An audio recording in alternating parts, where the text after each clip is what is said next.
Ayyee barattoonni kutaa 12ffaa bara kana qormaata biyyaalessaa karaa toora web-beesdiidhaan onlaayinii qoramtan viidiyoo kana isiniif jedhee qopheesseera. Viidiyoo kana ilaaluudhaan fayyadamuu dandeessu.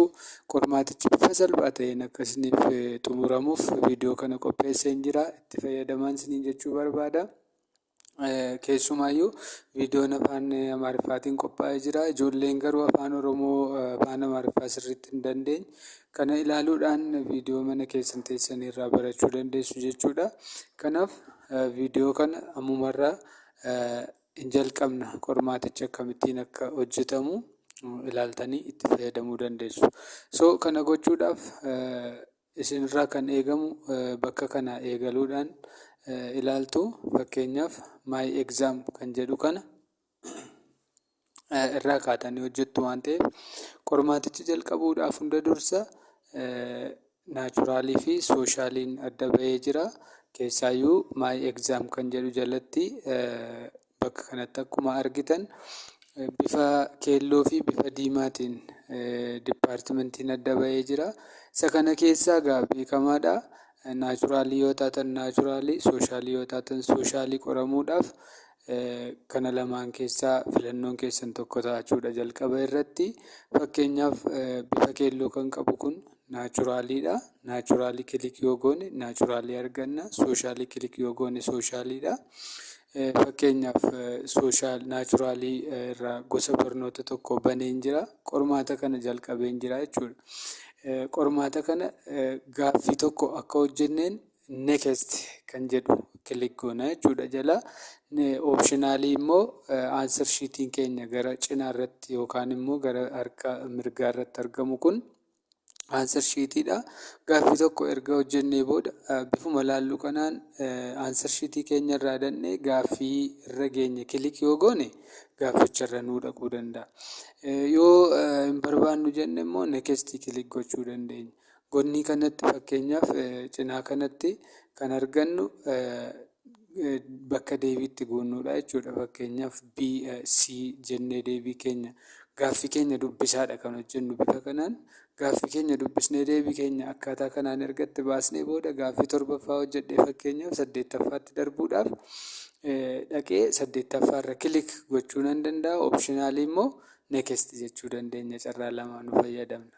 Deebinee gaaffii itti aanu dubbisnee filannoo kana keessaa filannee gaaffii itti aanu mudhannee aansar shiitiirra kilik yoo goone gaaffii irratti kilik goone sana gaaffii isaa nuu fida jechuudha. Kurnaffaa yoon kilik godhu kurnaffaa naa fida. Salgaffaa yoon kilik godhu salgaffaa naa fida. Fakkeenyaaf gaaffii tokko irra darbinee immoo itti deebinee hojjechuudhaaf bifa alaabaa kana tuquu dandeenya. Gaaffii kurnaffaan fakkeenyaaf natti jabaate yoon bifa alaabaa sana filaag kuweeshin kan jedhu kilik godhu gaaffii salgaffaarra hin darbee homaan goone garuu gaaffii salgaffaa milikkita diimaarra naa godhee jira jechuudha.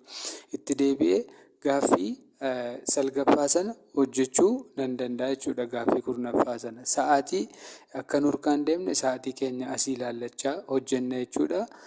Sa'aatii keenyas sirriitti kabajaa fuuluma keenya duratti ilaallanna waan ta'eef bifa kanaan gaaffii hojjennu sa'aatiin akka nurkaan deemne gochaa.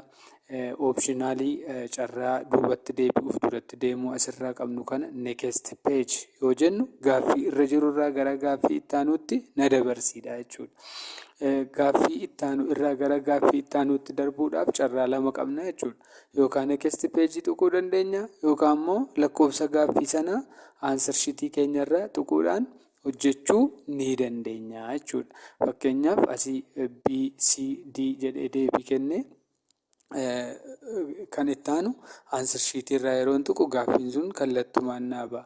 Yoo barbaachisaa ta'e immoo filannoo koo jijjiiruudhaaf clear my choice kan jettu gara jalaatti gaaffii jalatti mul'atti ishee tuquudhaan clear my choice gochuudhaan gaaffii deebiin itti kenname deebicha jijjiiruun ni danda'ama jechuudha.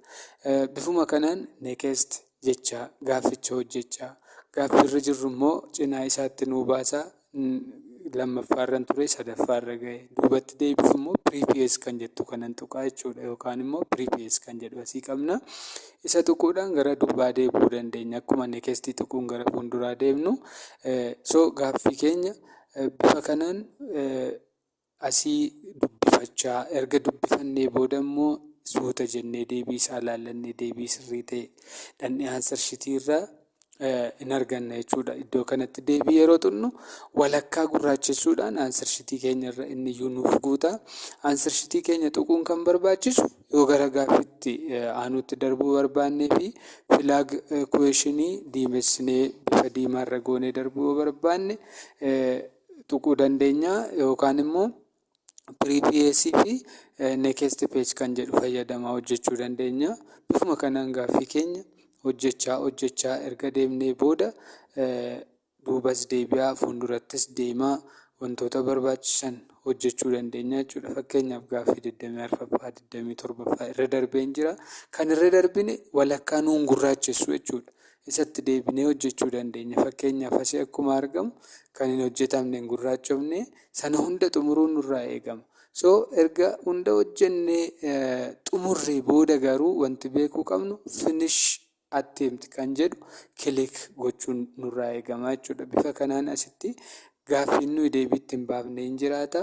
Yoo gaaffii hunda deebiitti baasnee finne finish all and submit all and finish jennee bifa kanaan submitii goona jechuudha. Gaaffii keenya hunda hojjennee xumurreerra jechuudha. Bifa kanaan yoo viidiyoo kana jaallattan viidiyoo suuta jedhee hojjechuudhaan akka isinii dhiyeessu komentii irratti yaada naa kennaa. Thank you.